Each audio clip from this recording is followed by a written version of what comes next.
Hi guys, it's Laura. Since I have the most awesome students ever in the whole world in my pattern making class, I'm making a little recap video for some students who missed this week's class because I don't want them to fall behind, and it's so fun anyway. I mean, it's going to be kind of a quick blow through because we have a 3-hour class on campus. I'm Laura Volpin-Testa. I'm the founder of Fashion Illustration Tribe. That's the home of my fashion education website full of courses, art and fashion design courses based on my 20 plus years teaching at Parsons School of Design, working in the industry in New York City, private practice, and also I'm the author of The Language of Fashion Design, 26 Principles Every Fashion Designer Should Know, and the co-author of the Fashion Design Reference and Specifications Manual. Okay, so what we talked about this week, and if some of you are brand new to this, you won't know what I'm talking about because we're in week 3 now, but feel free to follow along. I know you'll glean something. So here I am going to take this dart that is used to create a basic fitted bodice, and I'm going to move it somewhere else. First, I'm going to move it somewhere else. And I'm going to do it by pivoting. Last week we did it by slashing. Today we're going to do it by pivoting, which means I'm going to start tracing my mini sloper or full scale sloper. Sloper is a basic pattern that you already know fits your sample or model. Oops, hang on. And that has no design details on it and no seam allowance. And I just realized that because I was talking, hang on, I did something I wasn't intending to do. So I've decided that I want to take this dart and turn it into gathers going in the shoulder so that I'm still getting a fitted bodice, but that it's going to be gathers in the shoulder instead of a dart at the waist. So what happens is I draw until my first dart leg, okay? And I'm also, first I'm just going to treat it like I'm moving a dart into the middle of the shoulder. That's what I'm going to do. So that means I start from the middle of the shoulder, trace to my first dart leg. Dart leg is what we call the leg of the dart, yes. And then I put my awl or my pen into the apex of the bust point. Hang on. And then I close the dart. So I literally just moved the notch, to the notch. So that now, hang on, I will show you. Now I have a waistline with no dart anymore. I literally just closed it, so it's one piece of fabric.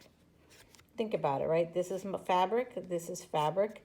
This represents space that gets caught up inside the dart. Well, if I eliminate the dart, as you know from what we showed in class on the first days, that excess has to go somewhere. So I continue tracing around my bodice, and what happens, the excess landed here. Can you see it? So literally, if you could see it, I'm going to draw it really lightly. The dart has moved into the middle of the shoulder. So we still get exactly the same fit on our bodice. However, the fitting, the excess fabric created by the mound of the bust winds up in the shoulder seam. Thing is, okay, this could be a dart. This could also be a pleat. I wonder if I should cut it out. So it'd be a pleat if it was folded closed, yeah. It could just be a pleat like that. But what we talked about, we should talk about both, actually. But what we'll talk about first is what we talked about in class, was we discussed turning this into gathers. And the thing is, because you know what a dart looks like. A dart is going to have 2 notches and a point. Remember that we don't end our darts on the apex. We end them away from the apex, so they're more subtle and soft. I'm sorry, I'm looking for my back bodice. Here it is. Okay. But what I want to do is I want to have gathers that exist in the middle of the shoulder seam. So what I'm going to do is first, I'm going to softly blend with the arc and compass of my hand and create a smooth, soft shoulder line. And instead of having notches where the dart legs would have been, okay, because what would happen if I did that is all the gathers would be pinched into one tiny spot in the middle of the shoulder. We want to distribute the gathers across the shoulder line. So it's a quarter scale pattern, let's just say. So I'm going to come in, I get to decide where the gathers begin and end. So I'm going to come in a certain measurement from my neckline and a certain measurement from my shoulder tip. It's really up to me or up to you. And place a notch. So these notches don't exist anymore. This dart doesn't exist anymore either. It's all going to be like gentle fullness. So the thing is that whatever exactly, let's see, my front and back patterns have to work together, right? So my back pattern, this is a bodice that has a dart in it because it's very fitted, has a shoulder dart. Any of your garments that are slightly looser, you're not going to need the shoulder dart. But the thing is, this shoulder seam is getting stitched into this shoulder seam, yeah? So my dart from the shoulder tip has to be exactly the same distance away. And my dart from the neck needs to be exactly the same distance away. So that when I'm putting the puzzle pieces together, quote unquote, there's going to be notches here too. When I'm stitching my front bodice to my back bodice, it would really help if I used a color here to clarify, like red or something. And I don't have a red marker with me here right now. But this area is going to be all gathered. Sorry about the construction outside. It's going to be gathers from notch to notch, all gathered in here. But that gathering is going to exist only between this point and that point. And then next to the neckline is going to be smooth, and next to the shoulder is going to be smooth. And I have total control over that because of the way, where I drew my notches and how I drew them. So does this make sense to you? If I cut this, normally, again, this is just a sloper, which means it's just like a working pattern, working piece. But in reality, it's never going to be a pattern until I add seam allowance to it. This pattern has no seam allowance currently. And that means it cannot be sewn. It can only be, worked with. It's just a working piece. Adding seam allowance is the last thing I will do. In fact, in class the other day, I did add seam allowance. I'm not doing it right now because what I wanted to show you is how this dart can be a dart. Normally I use the edge of my table top, the corner of my table, to fold the dart closed so that it will lie flat. Because see how it doesn't lie flat? Here's your fitted bodice. Fits. Okay, that's a dart. It could also be a pleat, and it could also go in the other direction. So I wanted the pleat to go in the other direction. It could even be a tuck pleat. It could be like partially stitched and then released, a release tuck. Okay, but we decided to make it gathers. So that means that when it's stitched into the back bodice, this is literally just all condensed. Give me a second. And so all the edges of my pattern, when it doesn't have seam allowance, what I meant to say before is that that's all These are all stitch lines. All the lines you see are the actual stitching lines. And see, all of this becomes, it's hard to do with the thick paper. So actually in class, I did it with the tissue. You know, this all becomes condensed into the shoulder seam. Okay, so that's the first manipulation that we did in class. The second manipulation that we did was we talked a little bit about yokes. So I'm gonna flip this, flip it. A yoke. Okay, so the first kind of yoke we discussed was, okay, so yoke is a horizontal style line. It's a seam that crosses through the body horizontally. So I'm just going to draw a length grain before I begin. And so I can cross a line through the apex anywhere I want. And I like to do this with tissue paper so I can, okay. I should do it like this. Yeah, okay, so I'm gonna trace this bodice. Oh, this is fun. This is really fun. You can do any design you want. The lines can be straight or curved. We tried both in class. Okay, start with your full bodice sloper, and then you can do any design you want where lines are passing through the apex. And I just did that by eye, but I could use my ruler. And don't forget there's a dart here. But what happens is, and this is so fun, fun. You could do this by pivoting or by cutting. I'm gonna cut.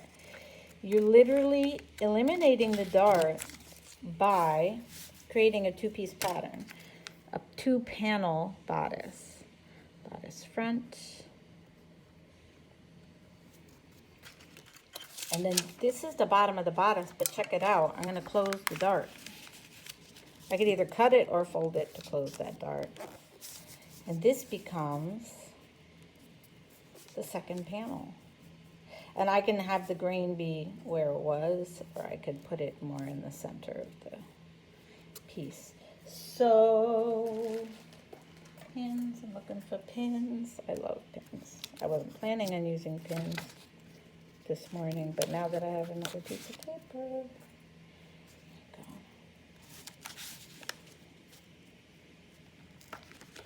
So now we have two, I'm going to choose this as to actually be a grain line. I'm going to put a grain line on each piece. Always label your pieces, of course, with your name, with the grain. This is piece number 2, piece number 1. So do you see how this is 1 and this is 1? So now we have 2 panels, but the dart is hidden. See, it's either here, or it's here, or it's both. But all you're gonna get when you stitch these two together is one solid fitted garment with no dart at all. So you could cut this in black, and you could cut this in white, and you would have like a 2-colored, or this could be polka dot, this could be plaid, or they could be all one fabric. That happens too. But then you still get the cleanliness. It's so integrated to have a design where the dart doesn't just like end. It's not just a line that just ends in the middle of the garment. It literally travels through the garment. And what we also talked about, because we used straight lines to create this, we also discussed to remember that you have control over all kinds of lines. If you want to shape the armhole and the neckline to also, for example, to be angular, to reflect the decisions we made about using an angular style line, you know, then go for it. See, normally I will take a new sheet of paper to trace a new pattern off of the pieces, right? So one piece would be, my new bodice would be, And remember, you have to make sure that your front and back pattern pieces correspond to your front and back. Like your front and back armhole need to match up. Your front and back, oh, here's my new neckline is actually down here. So this one doesn't exist anymore. I don't have an eraser. So this is piece 1, and this is piece 2. And remember, I do still need to put seam allowance on everything. The main point I'm trying to show you right now is what the pet pieces are and how they look cleaned up. So this way you get to see my new armhole and neckline without being distracted by all of the other work. See, now we have a shaped style line for fit and a shaped armhole for just for fun, and a deep shaped neckline. One other thing I want to show you while we're here, what was it? Oh yes, that it's very tricky to stitch a long straight seam to a long pointed seam. You can only imagine once we add seam allowance as well. So before I take my patterns apart, when they're all one, while I'm there, I notch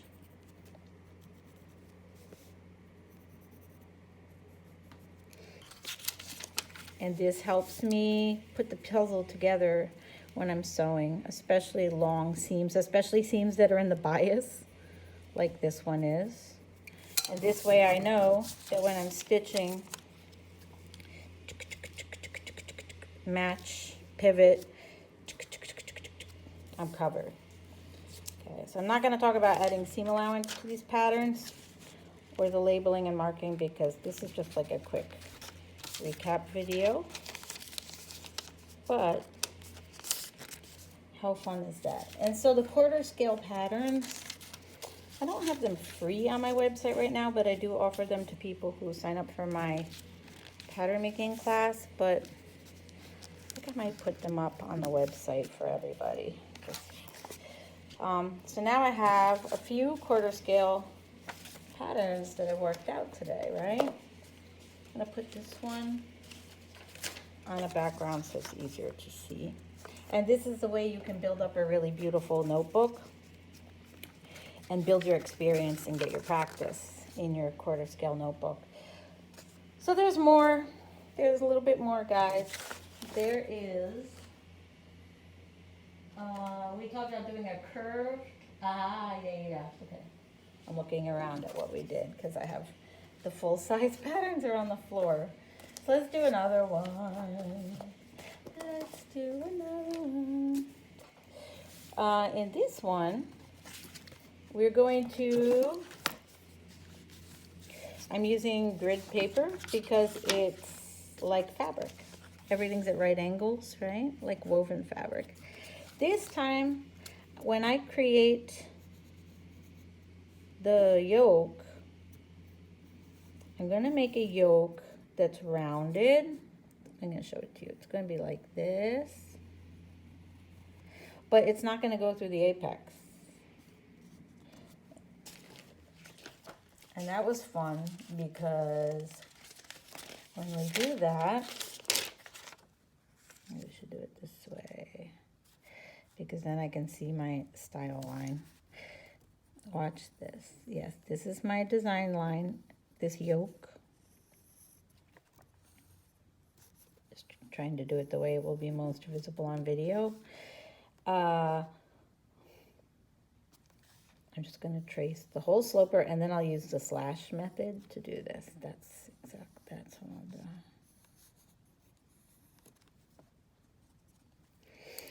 All right, so I've created this yoke. I'm going to cut the yoke away from the bodice. So that's panel number 1.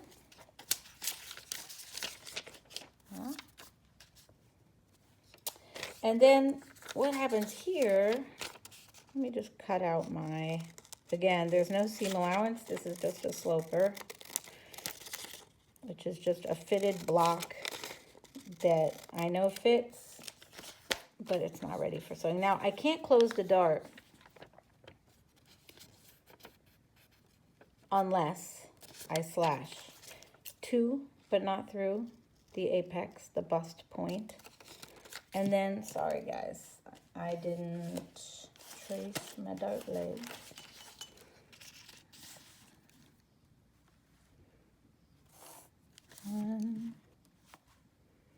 Just you can see them, okay? And then you see how I slashed to, but not through the dart point.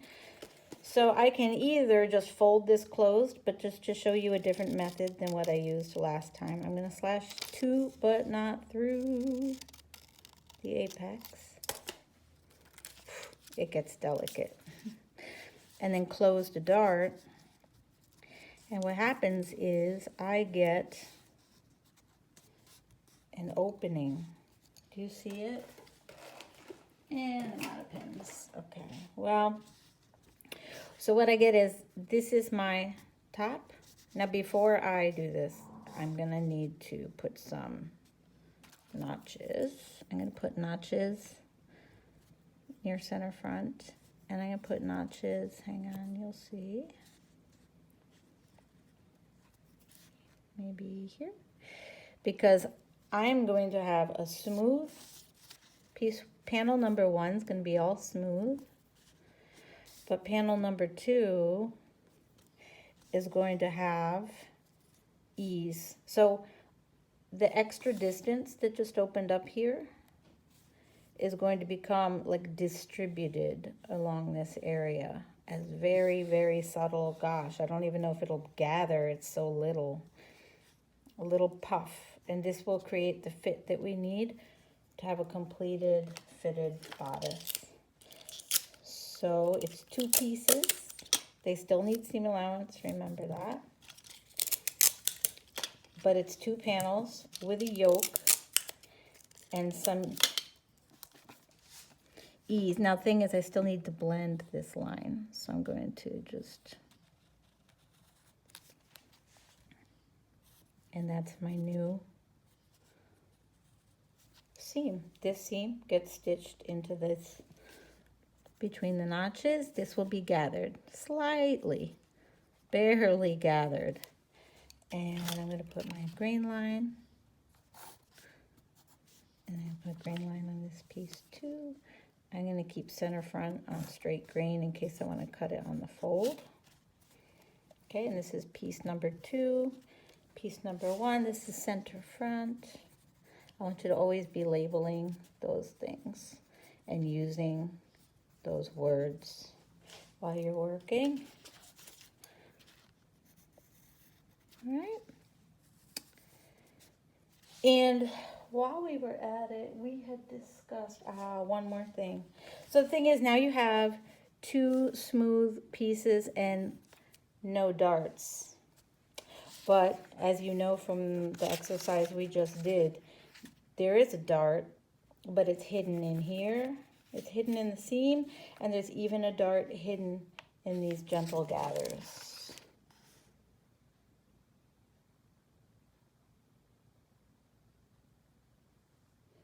Okay. And finally, I'm going to show you one more thing. What we didn't talk about is vertical style lines. And a vertical style line would be, we'll make this super easy. This isn't the one we did in class. The one is slightly different, so that's good. It'll benefit everyone. If I trace the shape,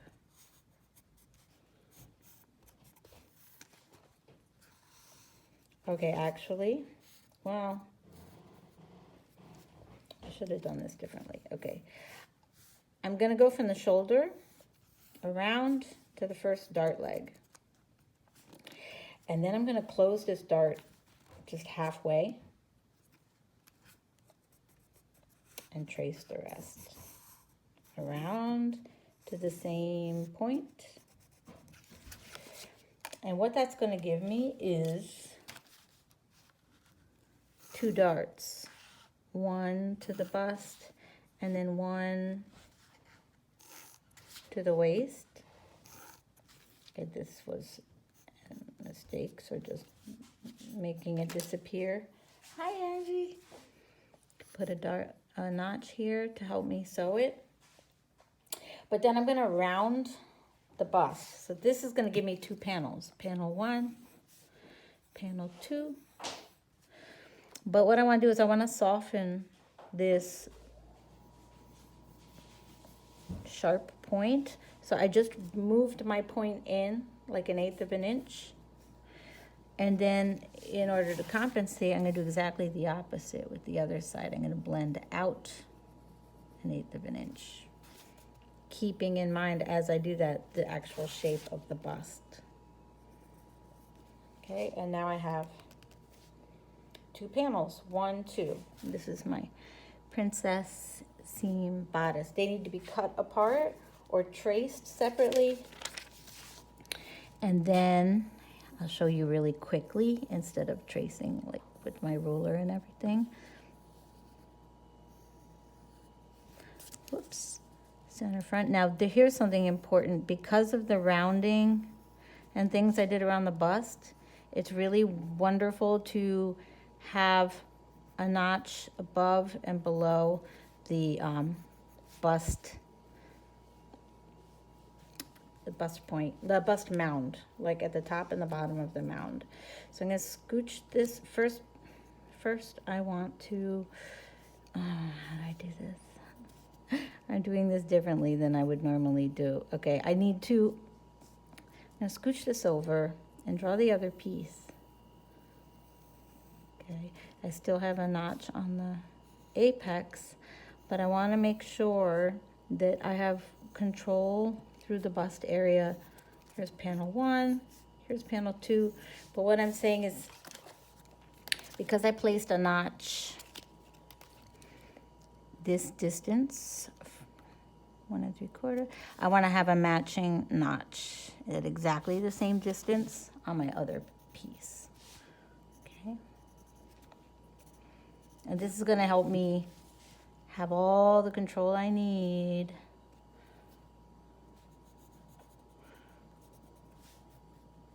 when I'm sewing these together.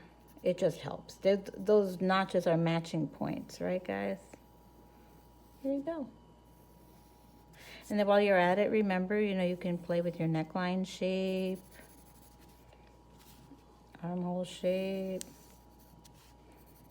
Don't forget that the point of all this is to create and to try things out and not to be just following rules, right? This is to serve you and your creativity, not to restrain it. So now we have a 2-piece panel bodice, and this shape gives you a lot of room and freedom to fit. If you were getting more fitted, you have all these lines to carve out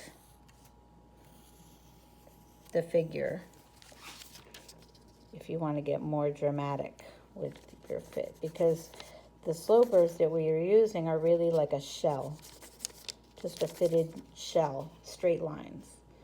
But you can adjust those lines to get more fitted. Okay, that was kind of random. They're doing construction outside. It's a little distracting, but I hope this helped. And I love you guys. Let me know your results, your questions, or your discoveries. I love when you share your quarter scale patterns with me. And I do have an online course. You can access it through my website, fashionillustrationtribe.com, or I meant to write fashionillustrationtribe.com. I'm Laura Volpin Testa. I hope you enjoyed this video. Bye, guys.